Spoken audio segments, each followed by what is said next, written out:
ሁላችሁም እንግዲህ ስለ ግራኝ አመድ ታሪክ ታውቃላችሁ ብዬ አምናለሁ። ቤተክርስቲያንን ለማጥፋት በሞከረበት አጋጣሚ እንግዲህ ደብረ ሊባኖስ ከታይ የምትመለከቱት የእመቤታችንን ቅድስት ድንግል ማርያም ቤተክርስቲያንን በድንጋይ ለመጨፍለቅ በማሰብበት ሰዓት በዛን ሰዓት ይህንን አስቦ ይህን ድንጋይ እንግዲህ በለቀቀው ጊዜ ይሄ ድንጋይ ዝጋት ቁጭ ብሎ ቆሟል እና በጣም ይገርማችኋል። ስራችሁ እስሩ ሄዳችሁ ብታዩት የያዘው ነገር የለም።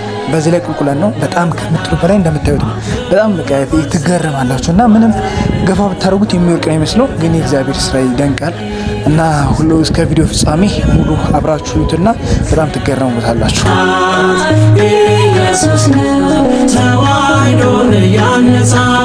አትፈርስም አትጠፋም በጠላት አትፈርስም አትጠፋም በጠላት ኢየሱስ ነው በደሙ የመሰረታት ኢየሱስ ነው።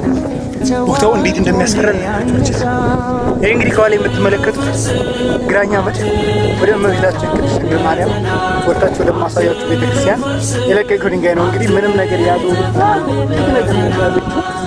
እኔ ራሱ በጣም እየፈራሁ ነው እና በጣም አስገራሚ በጣም ከገረመ ነገር አንዱ ነው እና እንግዲህ ወደዚህ ደብረ ሊባኖስ ወደዛ ሀገር ከመጣችሁ ብዙ ተአምራት ብዙ ቅዱሳኖችን ታያላችሁ። የምሬን ነው።